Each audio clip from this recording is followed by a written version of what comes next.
Religion and politics are fields where one could have different views and opinions. Religion involves Christianity and faith. Politics involve rationality and critical views. Is it possible that religion and politics can share moral values and ethics? Or do the differences in their principles and beliefs make it hard for them to be fully intertwined? To find out, we interviewed the siblings, Dolores Guadated and Mark Loreted regarding their views about politics and religion. Good afternoon po! I am Diana Di Marie. And I am Ashley Marie Pitet. Let's hear their insights. Before we start, can you please state your name, age, and religion? Hi, my name is Mark Loreted. I'm 29 years old, and I'm Christian, born again Christian. I am Dolores Guadated, and they call me Dada. I am 37 years old, and I am also a born again Christian. So, for the first question po of our interview is, as a Christian, how do you approach political discussions or debates with someone of a different religion and political perspective? Ako, as a Christian, I really don't want to have an argument when it comes to political issues or matters. Say, for example, with regards to the election last the exact year. I really don't want to have that kind of argument because we have different views, we have different opinions. And for me, when it comes to politics and religion, it does not really, it's not big deal for me. Kung meron siyang views, meron din akong separate views.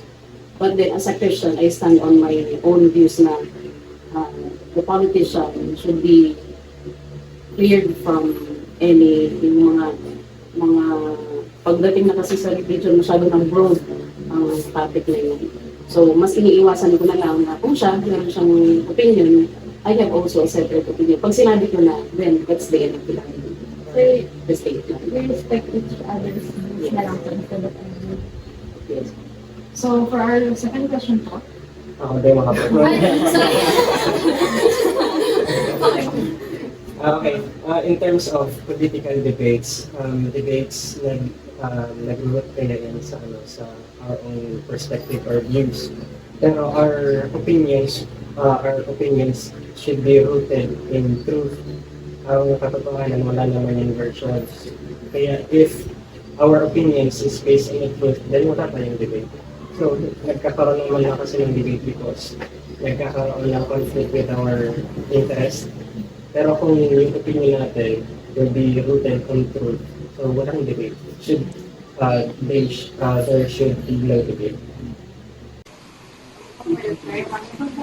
Answers. For our second question po, what role does religion have in your political ideas and decisions? In addition, does the political beliefs of your candidates matter? Naman. So, yan. If my influence by yung religion sa politics, especially our leaders, dapat meron because our leaders, sila yung nag-decide kung saan tayo papunta. There was a saying na mas importante ang direction compared to speed.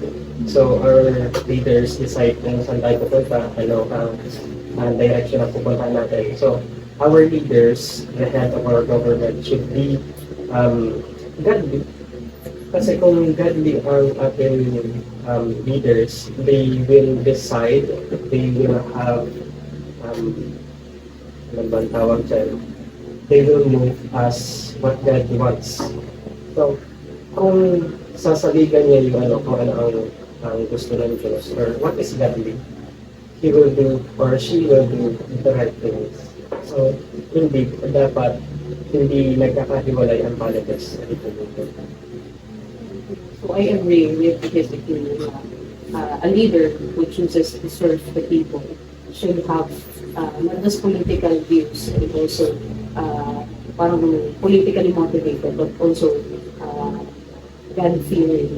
So iyan yung unang tinitingnan ko when it comes to the politician who wants to run for the government na dapat kaya siya nag-decide to run to govern.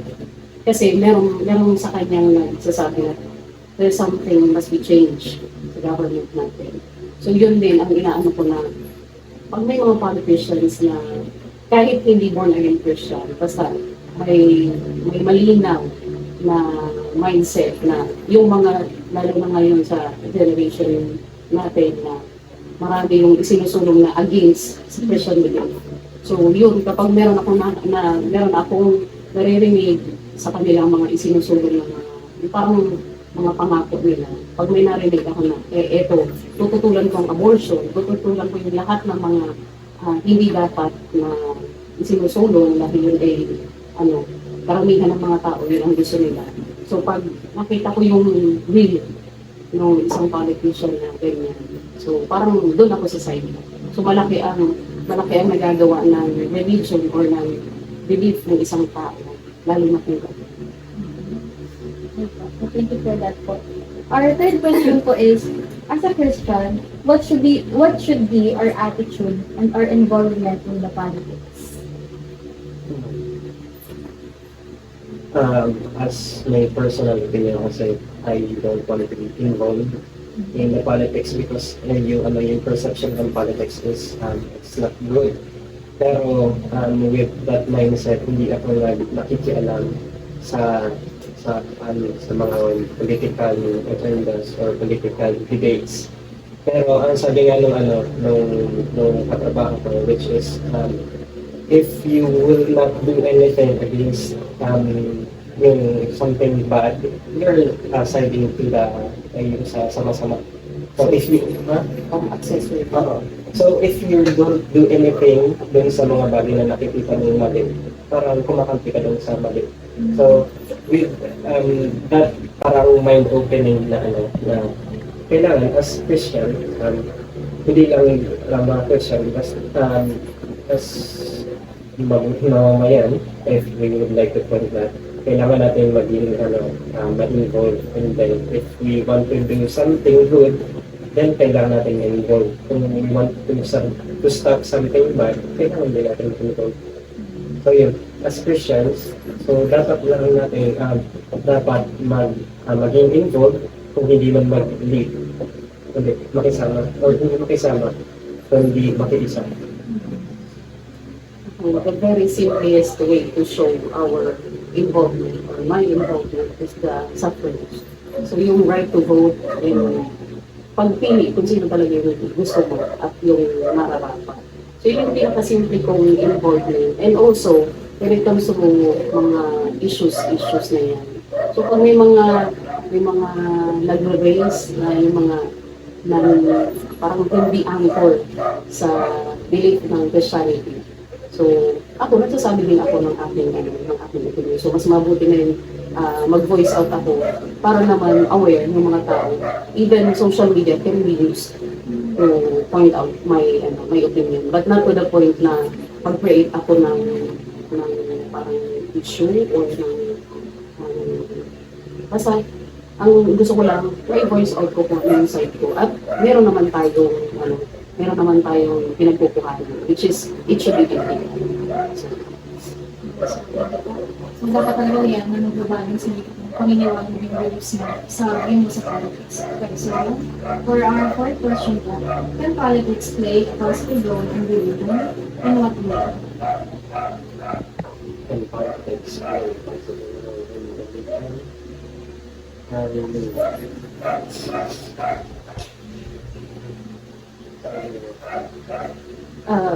Actually, kaya talaga, may sa batas natin, merong separation ang government and religion. But then, ang view ko dito, ang politika kasi, dahil tayo ay nasa government, nasa community tayo. So parang yung gobyerno, hindi naman papakialaman yung religion, kaya lang parang when it comes to, rolling, o kaya naman, yung parang, kasi di ba marami ng religion. So maski tayo nag-aaway-away. So I think yung ma-regulate lang na everyone should be treated the same. Halimbawa, ang INC gusto magkaroon ng pagtitipon. Ang Kristiyano din gusto din magkaroon ng ganyan. So, yung parang mabigyan ng patas at pantay na pagtingin or treatment. Yun lang, parang batas lang talaga. Yung pinaka magpi-play ng role. In a positive way, yun ang nasabi ko na there should be pagkakapantay. Perfect. And sa kuya mo, ang main goal ko ang religion is to, for us na magkaiba ng paagi towards salvation. You know that hindi lang makilala ang Diyos, but to know God towards salvation. So if our religion hindi nag-aim lang salvation or kaligtasan, then makos na tayo sa religion natin. And in terms of the positive impact or positive influence ng politics sa religion is that very few na mga politicians ang nakikiling talaga na Kristiyano. If you know the truth, walang pero hindi naman sa when the politician is aiming for salvation, parang yun din yung isa sa platform nila na they will open up their faith sa ibang tao. Parang evangelism na din. So, yun. So, kung iba-iba naman kasi ang religion, pero the main purpose of the religion is for us, people, to have a salvation. So, kung wala talaga ng salvation sa religion, so it's false. So parang napopromote po ng politics through their platforms po yung religion? No, not as much as promoting, but parang yung leverage na nakikita na yung politician na to, it's a Christian na nagiging isang mabuting Kristiyano, then yun yung nagiging parang mabuting testimony sa ibang tao na hindi mo naman kailangan i-promote, but yung makikita sa buhay mo, yun na yung magiging testimony sa ibang tao. Influence. So, for our final question po is, which do you desire to progress more? Religion or politics? And why? Sa kaya, it's not necessarily religion but faith. Kasi iba naman talaga yung religion compared sa faith. As Christian, I believe na once you have the faith na yung ginawa ng Diyos para sa akin, I was saved. So, this proves to me na dapat mabuhay na ako nakakayon sa Diyos. So, when I do that, kailangan kong mabuhay na nararapat, be a good person, be a good Christian, na hindi para ma-save ako, kundi I was saved. So yan, even without the politician telling me what to do and not to do, so yun, if you are God-driven or God-led, so magiging kang mabuting tao, magiging kang mabuting mamamayan. So, sa akin, when you weigh it then, you should have faith over politics. So, parang the same din. So, sa akin din, religion and also faith. Kasi everyone has its own calling. So, may ibang tinawag as politician, may ibang tinawag as a pure or a simple Christian living in this world.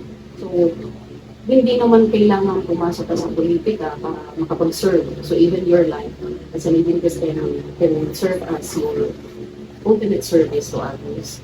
So parang yung influence other people, not just by saying or telling them my faith or my beliefs, but also kung ano yung klase ng pamumuhay ko, yun na din yung magsisilbi kong testimony sa ibang tao. Tsaka yung, di ba sa mga politicians kasi hindi na iiwasan kapag yan ang isinulong natin, sometimes kahit hindi ka, parang hindi ka bulok, pag napasok ka na sa government natin, you will be one of them.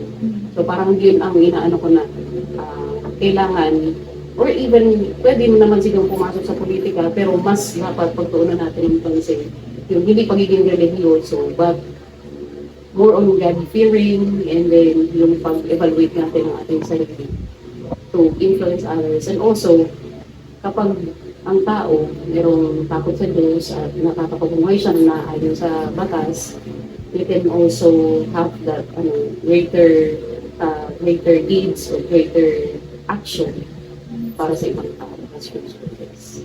Thank you. Sige na po. So, ayun, that was our final question po. Thank you so much po for participating in our interview. We have gained so many new insights po and point of views about the religion and the politics.